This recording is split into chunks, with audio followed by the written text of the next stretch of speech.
Estamos por aqui hoje, vamos conversar de um tema muito importante. Saúde vascular é o nosso assunto por aqui. Hoje nós estamos recebendo o Dr. Adolfo Lara, que é cirurgião vascular e já esteve por aqui, está retornando hoje para nos fazer companhia e trazer informações super importantes. Doutor, seja bem-vindo. Muito obrigado, Alessandra. Realmente é um prazer estar de volta aqui. Nós estávamos comentando antes o quanto tempo se passou, né, desde a minha última visita. Mas é um prazer estar aqui novamente para poder trazer vários esclarecimentos a respeito da saúde vascular. Muito bem. Doutor, o que envolve a saúde vascular? Né? Iniciar perguntando isso. O que envolve a saúde vascular? Às vezes a gente fica em dúvida. Alguns dos termos que mais se usam do ponto de vista leigo é quando as pessoas buscam alguma informação, uma consulta, um esclarecimento sobre a circulação, né? Então, a saúde vascular envolve todos os aspectos relacionáveis à nossa circulação sanguínea, principalmente, mas também linfática. E isso envolve todos os sistemas da nossa circulação, as artérias, as veias, os vasos linfáticos. E por aí a gente tem uma lista de doenças que podem acometer as pessoas e por isso a importância de a gente esclarecer isso para que com esses esclarecimentos se possa fazer mais prevenção e menos tratamento. A gente às vezes fica muito focado numa doença só, né, que o cirurgião vascular cuida, mas na verdade tem uma lista grande, né, de comorbidades que o cirurgião vascular cuida. Doutor, vamos pontuar algumas das mais importantes, assim, para que o nosso telespectador também entenda que tem algumas coisas que o cirurgião vascular cuida também. Vamos lá? Vamos lá. Trombose venosa profunda, doutor.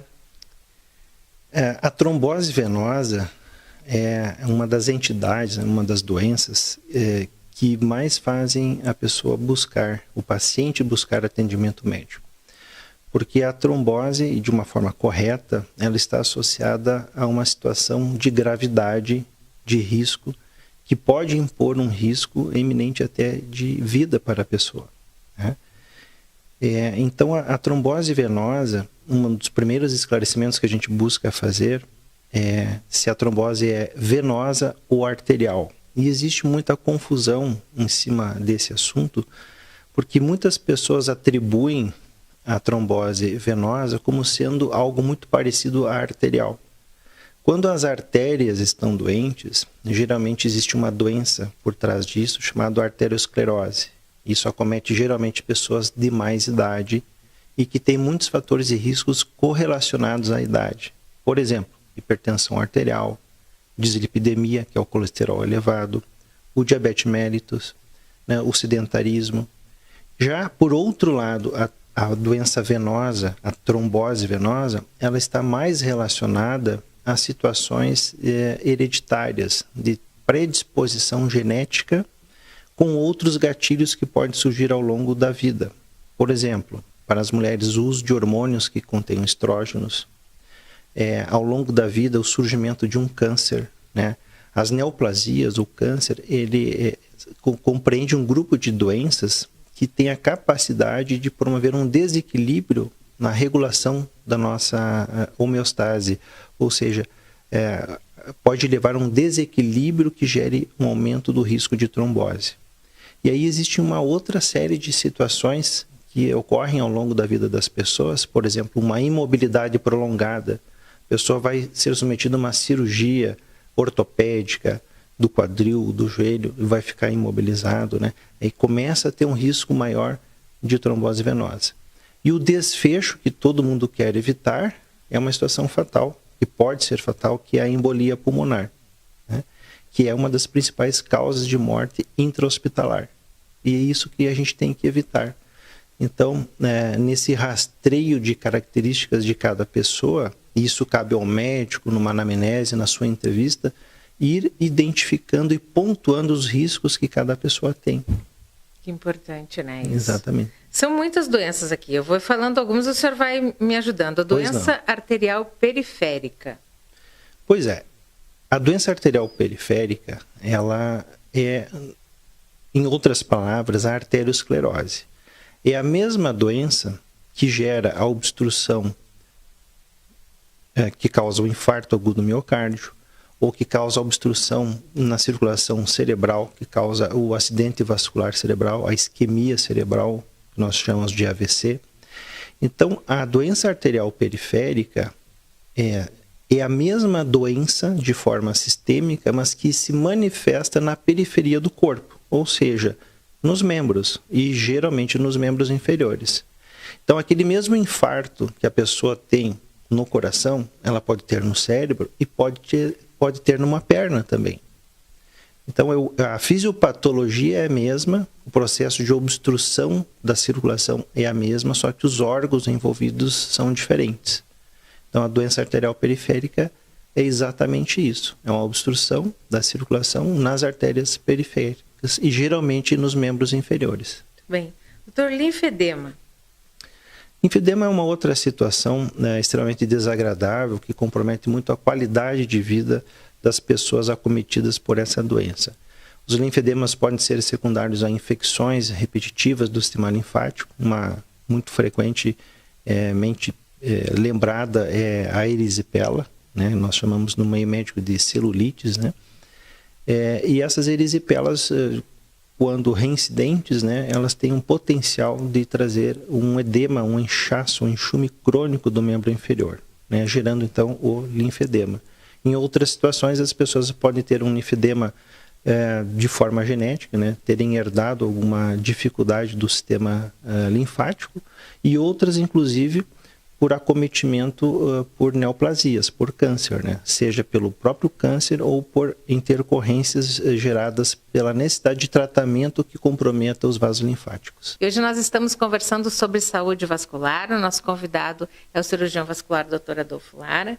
E nós falávamos antes de ir para o intervalo na questão das comorbidades, mas também o Dr. Adolfo vai trazer uma informação importante das áreas de atuação do cirurgião vascular, né, doutor? Além dessas comorbidades, é importante que o cirurgião vascular esteja presente em outras circunstâncias, até porque na sua narrativa das comorbidades, a gente viu que muitas outras doenças, né, acabam causando as doenças vasculares, né? Exatamente, Alessandra. Nesse contexto da busca pela saúde vascular, uma das ideias que nós temos tido é intensificar o pensamento da prevenção. Infelizmente, muitas pessoas ainda associam a atuação do cirurgião vascular a situações extremamente graves, o que não deixa de ser verdade, mas é importante que se tenha um pensamento de ir em busca da prevenção. Então, por exemplo, poucos sabem que o cirurgião vascular, além de realizar cirurgias de varizes ou de cirurgias de ponte de safena, cirurgias que tratam tromboses, o cirurgião também pode atuar na realização de exames preventivos. Então, se fala bastante, tem se divulgado bastante a importância do check-up vascular. E no check-up vascular, o cirurgião investiga o perfil de risco que o paciente tem, qual a necessidade e de quais exames a serem realizados. E aí o cirurgião vascular realiza, por exemplo, exames de ecografia vascular. As pessoas têm ouvido bastante a expressão ecodoppler colorido, que são exames não invasivos, realizados sem a utilização de contrastes, sem a utilização de agulhas e catéteres, que permitem diagnósticos muito precisos em diferentes doenças. Por exemplo, da trombose venosa, do mapeamento pré-operatório das varizes, né, das obstruções das artérias carótidas ou das artérias das pernas, entre outras, né? E avançando um pouco mais, o cirurgião pode definir se ele precisa fazer um diagnóstico mais invasivo, aí sim através de catéteres, né? E nesses catéteres se usam daí contrastes e se obtém imagens que esclarecem a doença pontualmente. E muitas vezes já se aproveita nesse momento para fazer intervenções menos invasivas. São as angioplastias, os implantes de stents, endopróteses, tratamento de aneurismas. Então, é um leque muito grande de atuação do cirurgião vascular. E ainda temos a parte, assim, menos preocupante do ponto de vista de risco de vida, de saúde, que é o tratamento das varizes, né? Sim. Que é o feijão com arroz do dia a dia do cirurgião vascular, porque é uma doença muito prevalente, né? Então, aí o cirurgião vascular atua também realizando intervenções mais de cunho cosmético, de cunho terapêutico, de pequenas varizes, de grandes varizes, entre outras situações. E é nesse contexto que o cirurgião vascular acaba sendo muito conhecido, né, doutor? Mas a gente estava comentando, o doutor estava explicando as comorbidades, né, mais sérias, assim, que vocês cuidam, né? E a gente falou da trombose venosa profunda, da doença arterial periférica e do linfedema. Mas também tem um acidente vascular cerebral, o AVC, né, doutor? Exatamente. Que é um ponto importante. Os pacientes que têm um perfil de risco semelhante ao infarto, né, tem um histórico familiar para arteriosclerose, são pessoas geralmente hipertensas, que têm alterações do colesterol, diabéticos, entram num rol de pacientes que têm um risco maior, tanto para o infarto quanto para o AVC. E aí nós temos uma característica de investigar esse paciente de uma forma muito rápida e muito pouco dispendiosa, que é a ecografia vascular. Então, num exame de aproximadamente 5 a 10 minutos, de forma não invasiva, você faz um rastreamento se essa pessoa tem, por exemplo, obstrução nas artérias carótidas. E qual o impacto que isso pode ter de risco para gerar um AVC. Muito bem. Né? As varizes, né, doutor, nos membros inferiores também é uma doença comum? É bastante comum. Ela é mais comum entre as mulheres, né, e à medida que o tempo passa ao longo da vida das mulheres, se agregam fatores adicionais, que a gente chama de fatores desencadeantes de varizes. Então, se a mulher tem uma genética para ter varizes, tem múltiplas gestações, faz uso de anticoncepcionais, tem uma rotina, uma carga horária de trabalho muito intensa, exigindo que fique muito tempo em pé ou sentada. Essa é uma pessoa que tem um perfil de desenvolver mais varizes. Muito bem. A gente tem mais aqui para falar do aneurisma da aorta abdominal, que eu confesso que eu não sei o que é, doutor. Por favor, esclareça. Se viu muito assim em programas, por exemplo, filmes e novelas do passado, pessoas com aneurismas cerebrais. E o aneurisma intracraniano, ou seja, nas artérias do cérebro, é uma situação dramática e preocupante. Só que o aneurisma da artéria aorta, tanto do tórax quanto do abdômen, poucas pessoas sabem que existe, né? Então é uma dilatação de uma grande artéria, a nossa principal artéria do corpo, que é a artéria aorta, e essas pessoas têm um perfil também de herança, né, na família. Pessoas que tiveram aneurisma de aorta deixam uma genética de maior risco para os seus descendentes. Então, o aneurisma da aorta abdominal é uma dilatação da artéria e que, com o passar dos anos, vai crescendo e incorre num risco de uma ruptura. E quando ocorre essa ruptura, se ocorre, a pessoa tem um sangramento muito intenso. Então, todo o volume do sangue da pessoa pode escoar por essa ruptura e poucos têm a chance de chegar vivos ao hospital. Por isso a importância da prevenção, da identificação, para que sejam tratados com tempo, antes de ocorrer a complicação da ruptura. E o pé diabético, doutor? Também é uma atribuição para vocês cuidarem? Sim, você comentava que até estava surpresa por que o pé diabético está na mão do cirurgião vascular tratar. É que justamente o diabético, ele desenvolve, ao longo do passar dos anos, né, a arteriosclerose. O diabético tem algumas características de obstrução arterial um pouquinho diferentes da arteriosclerose do não diabético. Mas, invariavelmente, chega um tempo que essas obstruções arteriais periféricas na perna e no pé do diabético pode culminar com uma isquemia, com uma necrose de algum tecido do pé, né? Então, não raramente as pessoas veem e sabem de alguém que teve um ferimento no dedo do pé ou na planta do pé, e isso às vezes evolui por uma necessidade de amputação. Então, para que isso não aconteça, nós temos que fazer prevenção. E para prevenir, nós temos que ter o diabético à nossa frente, no nosso consultório, esclarecer as medidas e como que ele pode prevenir, e para que não chegue nesse extremo, né, da necessidade de uma amputação. Programa Saúde, de volta ao último bloco aqui do nosso espaço, falando hoje sobre saúde vascular com o Dr. Adolfo Lara, nosso convidado, cirurgião vascular, que está trazendo informações super importantes, falando das doenças vasculares, né, das comorbidades, também da atuação do cirurgião vascular. E tem agora um momento especial, né, doutor? O Agosto Azul e Vermelho, que é um momento de chamar atenção para essas doenças. Seria isso? Exatamente, Alessandra. Nós, cirurgiões vasculares, nós estamos, ao longo de todos esses anos, tentando ressaltar a importância da prevenção das doenças vasculares.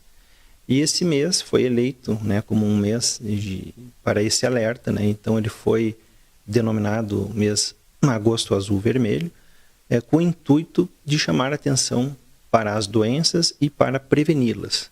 Né? E aí existe uma série de acontecimentos, né, já ocorrendo ao longo de todo o país, né, com esse intuito. O importante sempre é essa questão da prevenção, né, doutor? Exatamente. Então, nós temos uma organização da nossa especialidade, que é a Sociedade Brasileira de Angiologia e Cirurgia Vascular. Coincidentemente, nesse período ocorreu o Congresso Brasileiro, né? E vários eventos assim, em várias capitais, principalmente, estimulando o check-up vascular.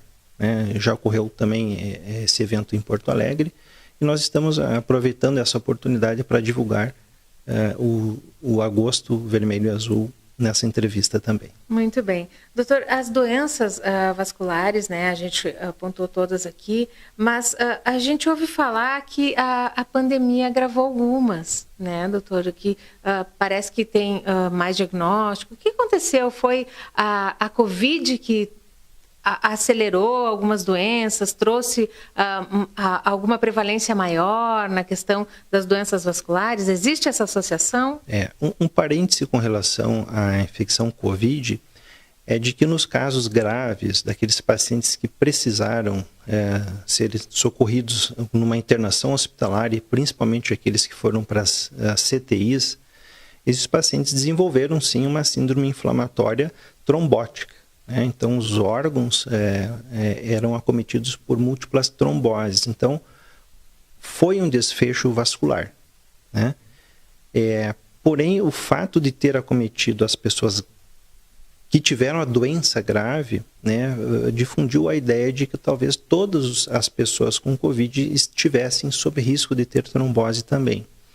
Existem algumas respostas que nós não teremos a curto prazo, porque essa é uma doença que ainda é recente no nosso meio e mais estudos precisam ser feitos para nós sabermos se tem outros fatores correlacionados que digam que as pessoas que tiveram Covid leve ou mesmo assintomáticas estariam ainda num risco de trombose. A princípio, não, certo? Mas nós não temos essas respostas, francamente, nesse momento. Muito bem, importante a gente falar disso, né? Além do que, além da doença, né, doutora, a gente teve menos atividade física, as pessoas ficaram mais sedentárias. Sem dúvida, né? Esse é um fator muito bem lembrado por você, porque as pessoas que vinham em acompanhamentos, em tratamentos, com perspectivas de fazer exames e intervenções, muitas se afastaram totalmente do atendimento médico. E aqueles que viriam por uma intervenção rápida de resolução do seu problema acabaram vindo já para uma situação, por exemplo, de uma amputação de membro, né? E outras, infelizmente, faleceram. Então, nós temos que resgatar isso aí, retomar a vida próximo de uma normalidade e lembrar das pessoas que continuem os seus tratamentos, continuem os seus check-ups, os seus exames, não abandonem a sua saúde vascular. Eu acho que para todo médico, né, doutora, é tão importante que o paciente faça esse acompanhamento, que previna. No momento que ele está em frequente visita ao consultório, ele está evitando um monte de coisa que pode ser detectada lá no princípio e fazendo um tratamento mais tranquilo, né, doutor? Sem dúvida. Tudo que nós pudermos prevenir, né, arremediar é melhor. Inclusive, você já havia comentado a respeito da cartilha vascular, né? A nossa sociedade divulgou, né, está divulgando, e nós estamos disponibilizando a todos os interessados essa cartilha. Então, uma série de informações, esclarecimentos e recomendações a respeito de todas essas doenças vasculares que nós falamos até então. Muito bem. E um recadinho assim para a gente finalizar, cuidado que o paciente deve ter para evitar todas essas doenças, doutor. Qual é o seu recado? A saúde vascular, ela não difere muito da saúde como um todo, né? As pessoas têm que ter algumas regras no sentido de ter uma qualidade boa de vida, né? Um bom sono, uma boa alimentação, não cometer excessos, né? Evitar ao máximo o tabagismo, né? Evitar o cigarro, evitar o excesso de peso, né? E procurar ser feliz, né? Então, a pessoa que não está estressada, ela tem uma qualidade de vida melhor, e sem o estresse você tem menos hipertensão e menos desgaste de uma forma geral. Muito bem. Último recadinho, doutor. Essa cartilha, aonde que a gente pode buscar? Onde é que o nosso telespectador pode encontrar? Nós temos no site da Sociedade Brasileira de Cirurgia Vascular, né, e podem fazer contato também conosco, né, pessoalmente na nossa clínica, enfim. Nós temos essa cartilha disponível, pode ser replicada pelas redes sociais, pelo WhatsApp e tudo mais.